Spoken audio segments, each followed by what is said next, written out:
Hey guys, welcome to Digit.in and this is our review of the Samsung Galaxy S8 Plus. Now, edge displays may not be the most useful thing you've seen on a smartphone, but they sure do look good. And after 3 years and 5 such phones, Samsung has finally perfected its curved flagship design. Now, kicking things off with the build and design, a glass body comes with an inevitable flaw, one that Samsung seems fine with. The Galaxy S8 Plus and Galaxy S8 offer too much to break. Combined with a slippery body, you're looking at a bumper case or at least some kind of cover. We speculate it could cost up to 20k to replace the display. Fingerprints will show on the back, but frankly speaking, I really didn't mind them. Truth be told, while the Univision display does make the Galaxy S8 Plus narrower than other 6-inch phones, it's not exactly ergonomic.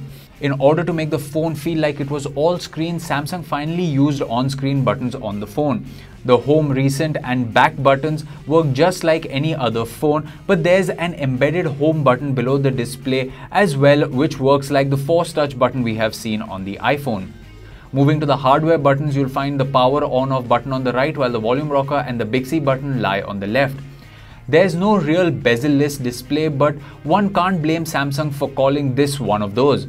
No matter what color you buy, the front of the Galaxy S8 and S8 Plus is always going to be black, and for good reason. The bezels are so slim and well hidden that you pretty much never spot them. The fingerprint sensor placement on the S8 Plus seems destined to frustrate, especially on the bigger device. The Galaxy S8 Plus is just too tall and the fingerprint sensor is too difficult to reach. When you do reach the fingerprint sensor, it's quick to unlock. I tried using the iris scanner and face unlock feature instead, but they are neither dependable nor seamless enough to be used regularly. You'll need to aim the camera correctly, which takes some getting used to. Also, the face unlock feature won't work in low light, while the iris scanner also trips a tad too often. Moving to the display, QHD resolution on a 6.2-inch panel amounts to 529 ppi pixel density. Translation: the display is as sharp as it gets. More importantly, Samsung has toned down color saturation this time. To be clear, you still get pleasantly oversaturated tones, but the yellowish hue is not as apparent as before. Black levels are great, which also helps in hiding the bezels. I saw a reddish tint appear on the display from minor angles, but the same didn't happen on the Galaxy S8.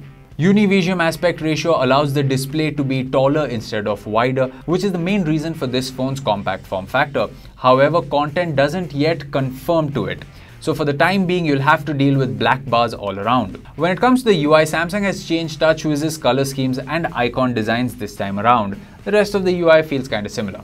Moving on to the AI assistant, Bixby.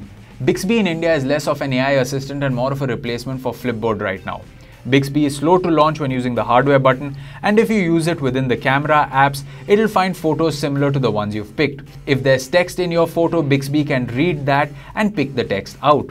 Shopping features are missing from the country right now, but Samsung should bring them soon. Most importantly, Bixby doesn't have voice support right now. Coming to the performance, the company's Exynos 8895 SoC used on the India model is faster than last year's phone, but only incrementally so.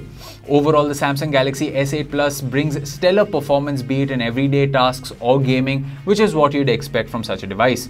However, one wonders how much this would drop over a year or so of usage. Unfortunately, that's one of the inescapable perils of an Android smartphone today. Coming to the camera, Samsung uses a Sony IMX333 sensor and the same dual pixel technology we saw last time. It's pretty much the same camera, except Samsung says it has improved the algorithm behind the camera this time. The camera produces sharper, brighter and pleasantly oversaturated colors. Overall, the Galaxy S8 Plus stands to become one of the best cameras this year, but we'll have to wait for the next Pixel phone and iPhones to determine whether this is indeed the best.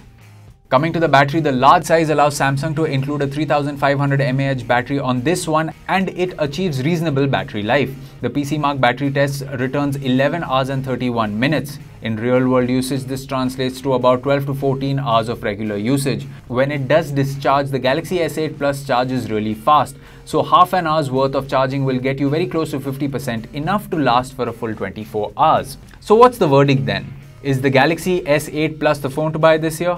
It's too early to say that right now, but for the time being, Samsung has done a wonderful job designing this smartphone, while other improvements remain incremental. It's sad that OEMs can't innovate on smartphones anymore, which is why one has to give Samsung credit for at least redoing the design. On other fronts, the Galaxy S8 Plus is a flagship as flagships go. It dazzles on the outside and beauty is only skin deep.